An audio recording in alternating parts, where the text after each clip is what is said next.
You ever wait for something for so long that you think you're never going to get to see the big payoff? Well, that's kind of what I felt about this film. I saw the trailer for it about 10 years ago, and I thought to myself, there is nothing on earth that is going to stop me from seeing this film. Except for the fact that it was never finished. The film was originally shot in 1976, but left unfinished until it was discovered in 2009. But finally, after years and years of waiting, and quite frankly a lot of whacking my willy, our good friends over at Grindhouse Releasings have finally cut together a true piece of exploitation greatness with what was left of the film, and for the first time ever we have Duke Mitchell's 1976 long-lost classic and follow-up to Massacre Mafia Style, Gone with the Pope.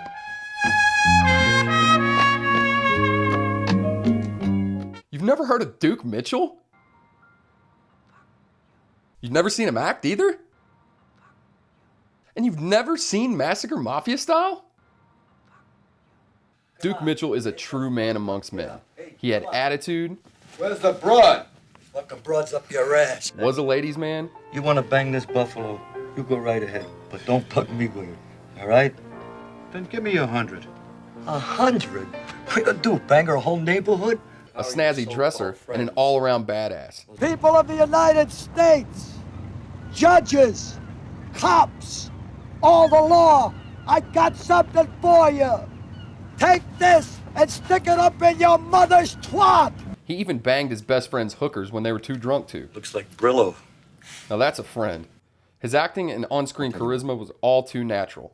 Mitchell is way ahead of his time and just seems to fit in like we've been watching him on screen forever. In Gone with the Pope, he plays the role of Paul, which isn't too far of who he was in real life. Just released on probation after a number of years in the joint, Paul is a professional hitman, but with a heart of gold. He's hired by an outside crime mob to carry out a hit on 7 people for money, but his promises to take care of his friends safely upon their release from prison shows he has a soft side, but can still chew nails. Oh, why me? Why not?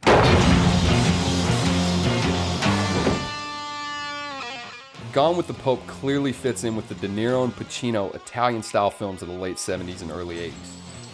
Except for an absurd amount of mouth-kissing in it. I mean, I guess I just don't understand the Italian mob culture like I thought I did. Aren't you supposed to kiss each other on the cheeks? Sean, how you doing? Oh, this guy. With beautiful shots of 1970s Las Vegas nightlife, Grindhouse has really unearthed the true beauty in every shot and really visually backs up its claims as an underground classic before it's even really been seen by a wide audience.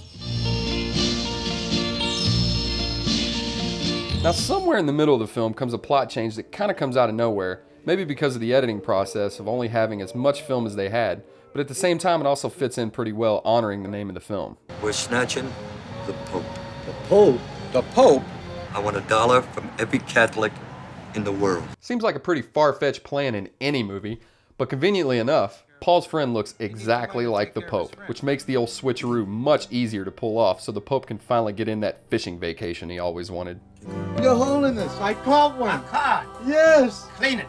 Good. Before long, his friends seem to have a change of heart, and it's really affecting Paul's opinions on what's right and wrong. You kind of get that sense that he's really a good guy wanting to stay the straight path, and it's not in his nature to be so cold-hearted. Probably why he carries around a praying bench with him everywhere he goes. I mean, goddamn, some people. Oops, I didn't mean to say goddamn.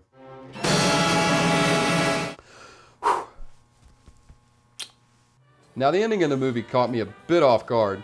Well, let's face it, it actually kind of scared the hell out of me because it's more of a horror movie style ending, but it's a very fitting ending for a story about a criminal who tries to live his life in some aspects like a good Samaritan. I've heard some people refer to this film as the poor man's Godfather, but how could you possibly take that as any less of a compliment?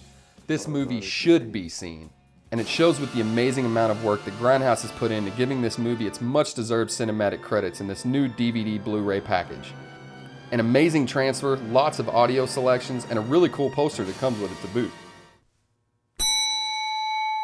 Thanks to these efforts, Duke Mitchell will not be forgotten. He will always be remembered as a director with a true vision for what he wanted on film, an actor with real natural passion, and a lady killer with no weight limits.